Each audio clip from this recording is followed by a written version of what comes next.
Hey everyone, I want to do a quick video here about mileage and how it's calculated. I've received some comments, and I certainly hear a lot, people saying, oh, you need to hand calculate your mileage, the computer lies, and all this stuff. And I just don't think that's true. And I think that it's kind of from a misunderstanding of what the computer is actually telling you here. I mean, the computer does not lie. And the engineers and programmers did not program the software to tell you the wrong number. As it turns out, there's different averages that are calculated. And so if you compare one average to another and it's not the same calculation, the number might be different. But that doesn't mean that one is a lie and one isn't. So what do I mean by that? So here on the main fuel economy screen on the Super Duty, you've got the green bar that goes up and down. That's the instant estimated MPG. Then you've got the number in the box, 20.1 in this case, of the average. If we go over to the other screen, we've got the history, and you can set this in different time increments. I've got it set at 10 minutes. So every 10 minutes it puts up for that amount of time what the average was. And you see 20.0, that's the same as on this screen. They're always the same. If we go up to our trip, A and B, we've got average MPG there, 15.2, and we've got an average here of 14.5. And the reason those numbers are different is because they are different calculations based on different information. So let's start here, trip B. So trip B, I've driven 2,373 miles, and I've used 163.5 gallons to go that distance. You divide those two numbers, you get 14.5. You get 14.5 every single time. That's just what the math is. And it's accurate to, the decimal place.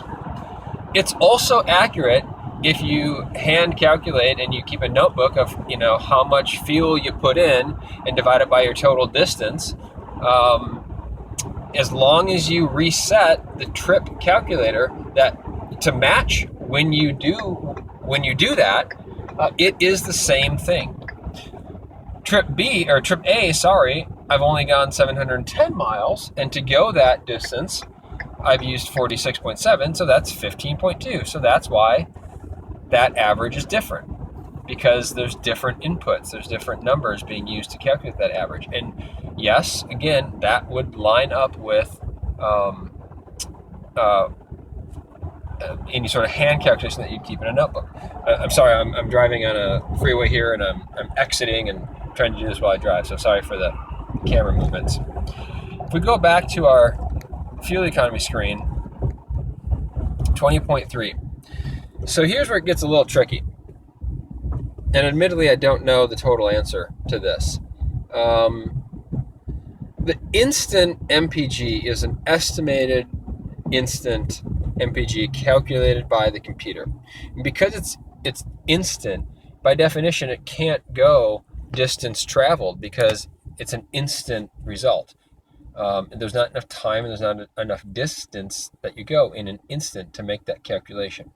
So what this uses, the best I can tell by doing some internet research, is the computer calculates this estimate by considering things like the fuel flow rate and the speed that you're going, any number of other factors. And it says, okay, well, it's estimated that right now, instantly, you're getting X miles to gallon.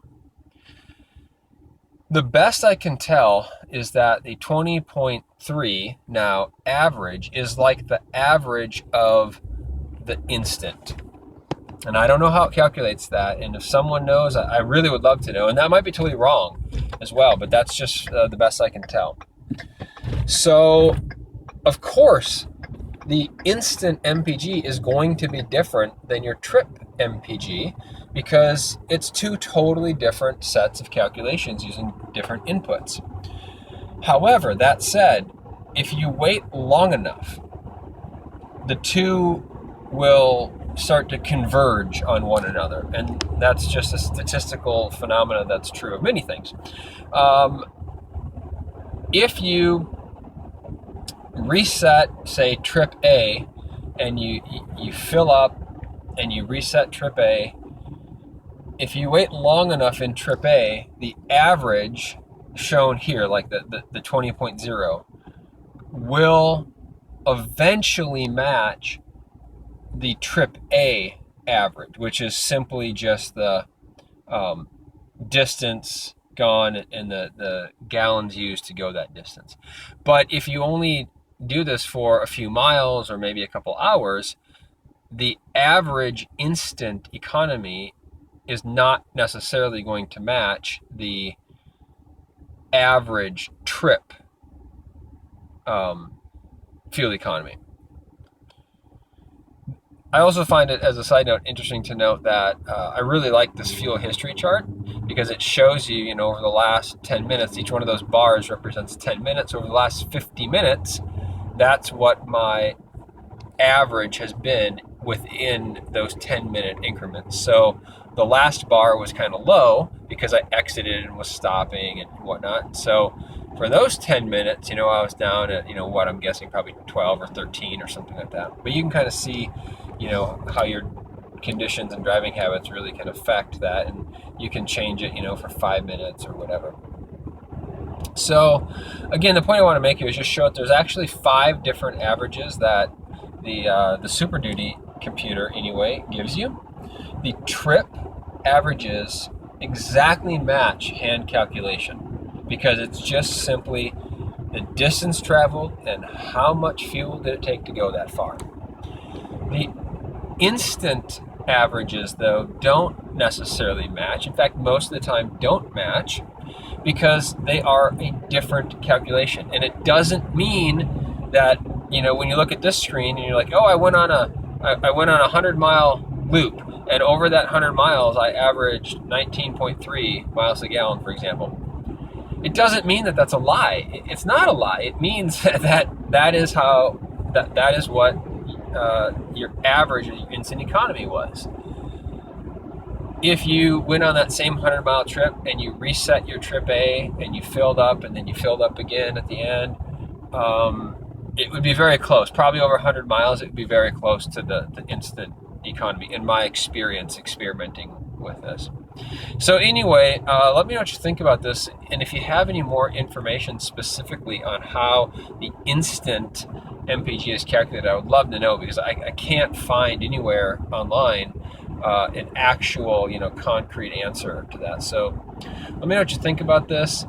As always, I appreciate you watching. Please help my channel grow by subscribing and liking this video and leaving any comments that you have. All right, thanks.